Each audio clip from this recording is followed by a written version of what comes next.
All right. Hello in whiny winky kitty cat land. She knew it was video time and jumped up here. So hello. Happy Sunday from Winky and I, and Sherry's here making dinner and taking care of things and making my life millions of times better.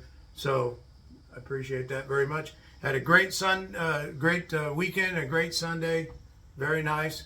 And I'm going to continue my solder lesson series, and I'm going to go over how to. The last time I said that I was going to show you how to assemble the actual guitar.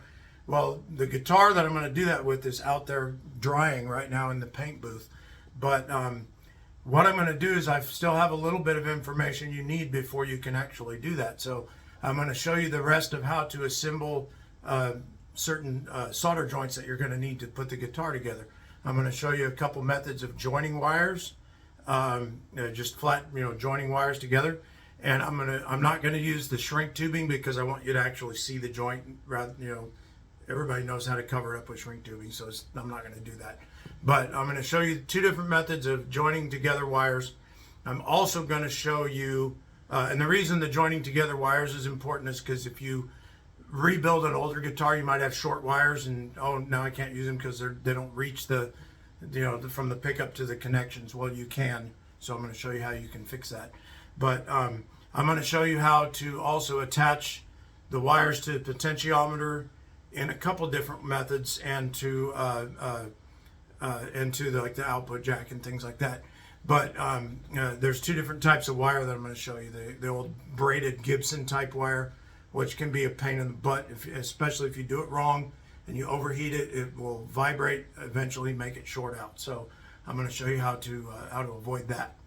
And then next week we will get back to some guitar stuff, and I will show you some paint jobs I'm doing and some amps that I'm going to work on.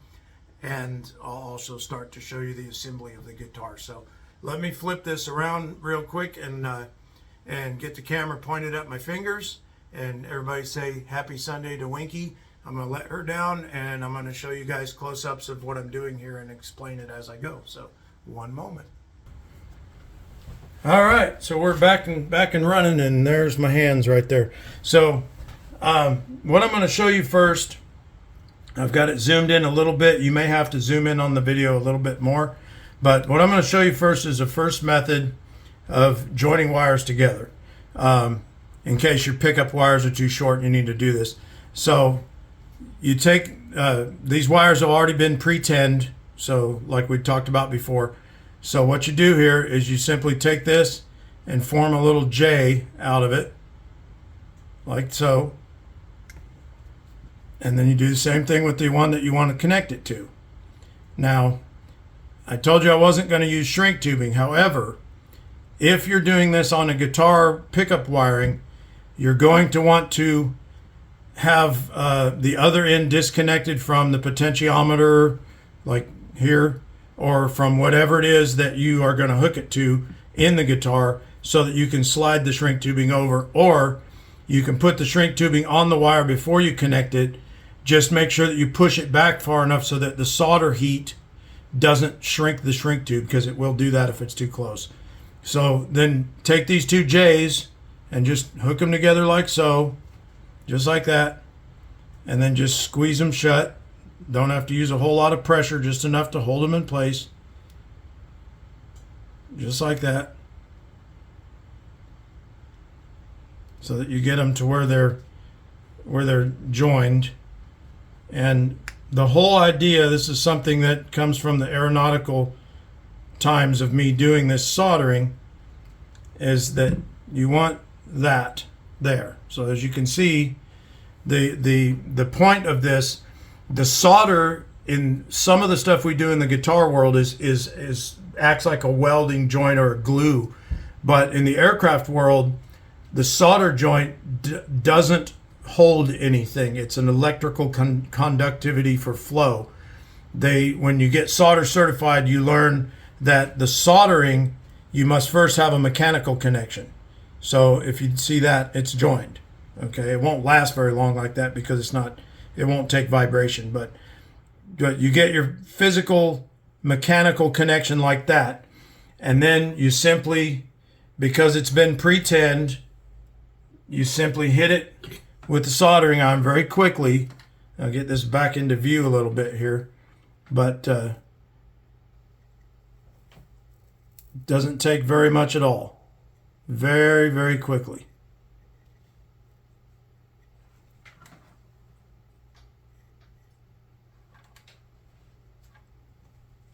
Now that's joined. As you saw, it had a mechanical connection. Now it has an electrical and a mechanical connection. Now if you take that and slide shrink tubing over it, shrink it, it's as good as the wire. Now if you notice, there's a little bulk there because of the J-hooks. The idea here is you don't want to, I'm going to demonstrate something with this other end of this, what you don't do. Do not, under any circumstances, do this and then solder it and then put shrink tubing on it, or bend it around like that. Do not do that. There's two reasons why you do not do that.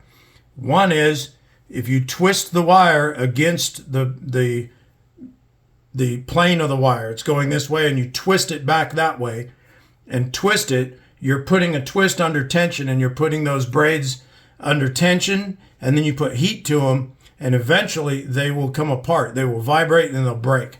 It's the same thing as if you take two wires and do this. Over time, that will break. So you don't want to do that. The other reason is it adds a significant amount of mass here in an electrical circuit that has a very low current flow.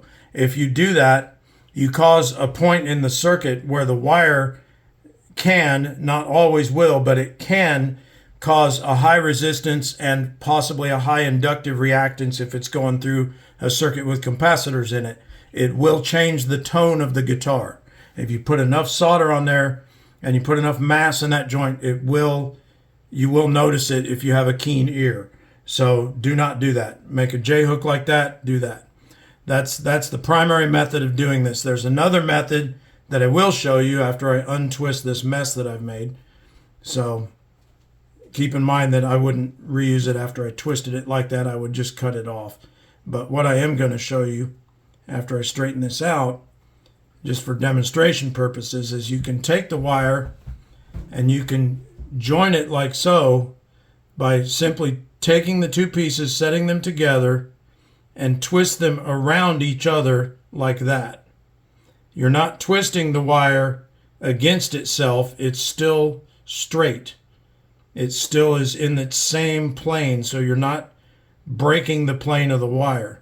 So you twist it like that, and then you have to hold on to it because it's not a very good mechanical connection.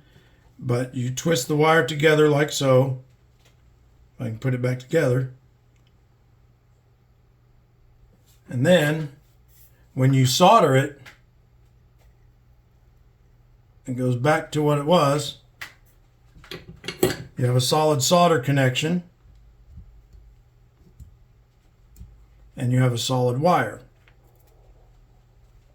and it's straight. You haven't bent the wire back on itself, so you won't cause the braids to go under any kind of stress for vibration purposes. But that's the two methods. I prefer the J-hook method. It's very solid. It gives you a good solid connection, good mechanical connection. So now I'm going to show you guys a little bit about potentiometers and how that works. So we get this thing in the little holder so you can see it. I'm going to look real quick and make sure you can see it. So let's see that we can get that in the picture. Okay. All right. So the first thing I'm going to do is show you very, very simply, when you put the wires in the potentiometer in these little loop holes, you just simply want to take it, and you don't even need to use tools. You can use something like a needle nose, but you simply, since it's pre-tinned, it'll bend nicely. So you just hold your fingers together like that and just bend it along the tin portion of the wire and make a little hook out of it, just like that, and then squeeze that little J-hook together. Now, I just mentioned that you don't want to twist the wire back on itself. Bending it back on itself in a J-hook is okay because it's not twisting it, and you're doing it in a solder joint, so it's okay. So we put that there, and then it's all pre-tend, so you simply hit it with the solder real quick, and it will tend to move around slightly. So like I said, don't blow on it. 1 or 2 seconds like that, and it'll stay put. And you don't want to blow on it because it'll make a brittle solder joint. So that's how you connect that. Simple little hook through there, solder it, and you're done. Don't need a big glob of solder. You don't need a bunch of mess in the way. So the other thing that I'm going to show you, if I can reposition this, and real quick like, I'm going to show you 2 things. You see that this one here is sticking up away from the case. In electric guitar, that a lot of times needs to be grounded to the case. The easiest way, as you can see, I've cleaned this up, it was already done, but the easiest way is take your needle nose and simply bend it down to it, like that, so that it's just about touching it, just very, very slightly off the top of it. And then just take that loop right there where the wire would go, fill it full of solder, then put the solder iron behind it and solder it to the case, just like that. Just like welding. Now if you look here, I'm going to lift this up so you can see it, so pardon me just 1 second. But if you look there, it's welded onto the case. And there's not a massive glob of solder on there, so that's all you need. And it's now grounded. So the other one I'm going to do, I haven't tinned this one yet because I wanted to explain a couple things. But the other one I'm going to do, make sure that this is in the shot, okay, because this is important that you see this. This one is the old Gibson style braided wire. So I've already separated this. It looks like that. There's a wire and an insulator inside this braid. That's the way it comes. These are kind of a pain in the butt to take these apart. What you do is you slide it back on itself like so, like that, and then you take this pick and you pick the braid apart and separate it until it looks like that. So I've done this ahead of time to save a little bit of time. But just like that, and then the insulator sticking out, and then you strip a little bit of the insulator off just like a regular wire. Be very careful with these. They're very delicate. That's cloth. And when you're pulling it off, you can actually pull that out of the braid and then you've ruined it. So be very careful with that. Now, the idea here is that this is going to be 2 wires. You're going to have a ground and the hot connection in the middle. And you want to cut some of that fuzz out of there because, like I said, it's cloth. So the idea here is this. First, I'm going to tin it. So let's get this over here so that I can tin it without holding on to it. And I'll explain to you while I'm tinning it what's going on. But the ground I'm going to put, which is the braid, I'm going to put that on the case. And then the center conductor I'm going to put on the middle loop of this potentiometer. This potentiometer is strictly for demonstration purposes.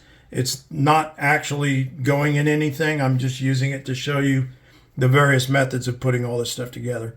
So you would come at it from the case side, and I'll show you the reason why that happens would be pretty obvious in a second. But you make your little J-hook, and like I said, you can do it with your fingers. You can do it with a tool like that. So you make your little J-hook, hook it in the loop, bend it back towards the case, squeeze that down a little bit, like that, if I'm not blocking the camera shot like a ding-a-ling with my thumb. And Sherry's checking to make sure I'm not being stupid. So, okay, so can you still see it? Yes. Okay, all right. Okay, so there we go. All right, so then you simply just attach this like we did the other wire. It's no different. So you just solder that in place and wait a second. And then once you do that, once that is secure, then, and that's just holding it because that would normally be attached to something inside the guitar. So then we're going to spin this a little bit, if I can, and see if is it still in the picture? Yes. Okay. All right. She's all nervous about being on camera, but her voice is on camera so everybody can say hello. I like her voice. So I'm going to do that, and then I'm going to try to get out of the shot here. So what you want to do with this, you can hold on to it with a set of needle nose like this and push that up against the case. And like I said, this has all been pre-tinned. So if you have it in a guitar, it's going to be a little easier to do that. But if you bend it just right, it'll be just about on top of the case like that. And you just kind of force it over to where it's just about touching it like that. And then the same thing you did with this one that you grounded to the case, just kind of push it on there, hit it with the soldering iron, and then hold it for just a moment, and then you can take your needle nose and hold it in place while it hardens. And now it's there. So now what we've ended up with is the Gibson style the Gibson style wiring. The braid is grounded to the case, and the center conductor is going to here. This wire is going to something else in the guitar. It has, both of them have J hooks. That particular one is grounded, which makes the potentiometer work properly for a volume pot. And then you could attach, as I did on the other video where I attached a wire to the case here. You could ground a wire to this case and carry it off for the other end of this ground. So that is the methods for joining the wires to the potentiometer properly without a huge glob of solder, grounding this old Gibson style wiring, and also the proper method, the preferred method, the J-hook method of joining wires together, and then the twist method, which is good but not recommended. It's the J-hook method is the best. That's a Boeing solder joint right there. That is solid. It will, if you do it right, it'll stay there forever, and it's stronger than the wire. So that being said, let me stop this for a moment. Okay, so there was a loud crash there for a second. Winky's investigating a guitar on the bench over there. It's my guitar, so don't worry if you're a customer. She's not playing with your instrument. But anyway, there's the latest in the solder, the soldering lesson videos. With what I've taught you so far, practice it, get it down, learn it, and practice it until you can do it with as little solder as you can, because that's where you get the clean solder joint and the least amount of heat. That's the key. You want the right amount of heat to melt the solder to make a good solder connection without overheating what you're soldering. So that's the trick, and you learn to do that with as little solder as you can. Very good preparation work. That's important, and then you'll be able to do it very quickly and not overheat anything. So on that particular little note, I want to mention something. I was talking to Alex. He's been helping me with these videos, and I'm going to flip the camera around here once again real quick and show something. And Sherry's running out of the room because she doesn't want to be on the camera. So I'm going to flip the camera around real quick and show something before I end this video. I had a brain explosion earlier that I have all these spare microphone parts, and using a desktop mic stand and a boom off of another one, I managed to make a phone holder that's really, really working well, and I'm real pleased with it. So I can do my camera positioning and stuff fairly easily. So I'm going to take the phone off of here, and I'm going to show you guys that. So just one second. So there it is, Alex. I'm going to zoom back real quick. It is, and put my finger right in the camera. So there it is. It's a phone holder that I bought that's designed to clip onto a microphone stand, a boom stand off of a mic stand, the top part of it, and a desktop microphone stand, and it works. I can reposition it all over, swivel it around. Works great. It's light enough I can pick it up and move it if I need to. So pretty handy stuff. So anyway, that being said, here I am holding on to it with my fingers in the way. So anyway, that worked out pretty good. So no need to buy anything for holding the camera for the time being. And I hope you guys are enjoying the soldering videos. I will, like I said, next week I'll do some guitar stuff and a little bit of shop stuff, show where I'm at with the shop and a little bit of what I'm doing. And I appreciate everybody watching these. This one was a little bit long, but we did a lot, and so I hope it was interesting and useful. So like my videos, please. Subscribe, share them, spread the word, get everybody out there. At the very least, if I don't get a lot of people on there and get all kinds of money from YouTube or whatnot, at the very least you can share this and get people out there in the world being able to do their soldering well. So at least that will be a good thing out of it. So anyway, you guys take it easy. Have a nice, wonderful week. Have a safe Monday. Have a great Sunday night. And I will see you folks later on in the week. So bye.